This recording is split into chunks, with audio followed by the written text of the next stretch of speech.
Hi, I'm Dr. Adam Millman. Thank you for watching. A great week for America, a tragic day for America. 160 years ago yesterday, April 15th, 1865, President Abraham Lincoln succumbed to his wounds inflicted one day prior by the Confederate sympathizer John Wilkes Booth. Just 6 days prior to that, General Robert E. Lee, former superintendent of West Point, distinguished veteran of the Mexican-American War, whose own father served bravely with George Washington during the Revolutionary War, and who named his first child George Washington, and was actually married to Martha Washington's great-granddaughter, surrendered to Ulysses S. Grant. Grant, also a West Point graduate and distinguished veteran of the Mexican-American War, who also knew Robert E. Lee prior to the Civil War, had separated from the Army years before the war, but volunteered to serve in the Civil War when the war broke out.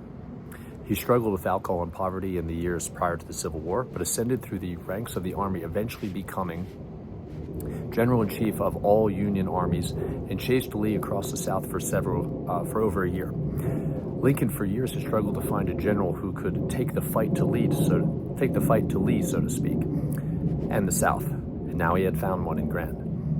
I once reminded a friend on April 9th, that was the day that Lee surrendered to Grant. Wasn't he a drunk, was his response. I said, he defeated the South, ended the Civil War, and pursued and prosecuted the Ku Klux Klan in the South after the war, I reminded him. To remember one only for his vices and not for his monumental achievements is a tragedy.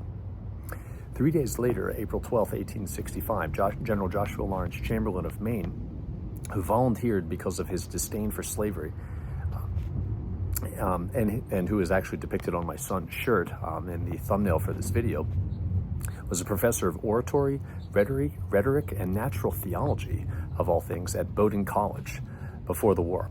He accepted the surrender of weapons from Lee's Army of Northern Virginia on April 12th near the Appomattox Courthouse.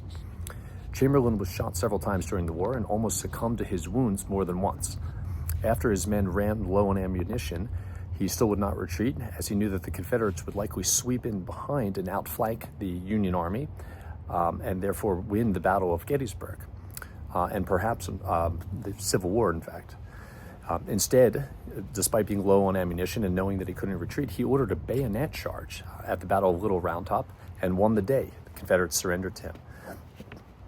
The Battle of Little Round Top enabled the Union to defeat Lee in the Army of Northern Virginia the following day at the Battle of Gettysburg, which many believe was the turning point of the Civil War. Chamberlain was later awarded the Congressional Medal of Honor for his leadership at the Battle of Little Round Top. So from natural theology at Bowdoin College to bayonet charges to the surrender of Lee's Army of weapons to the Medal of Honor is quite a journey. I wonder if the theology department at Bowdoin College in Maine, I wonder if the faculty could fathom that one of their own could be capable of such a thing. It's a good lesson. Deep reservoirs of potential are to be found in each of us, especially when we have enough reasons and a just cause. As Lincoln wrote in his Cooper Union speech, let us have faith that right makes might. And in that faith, let us to that end dare to do our duty as we understand it. So it's not that might makes right. Lincoln says right makes might. Chamberlain and Lincoln both thought that their might came from their cause being right, and I agree. Lincoln, who took the responsibility to purge the scourge of slavery from from America and preserve the Union.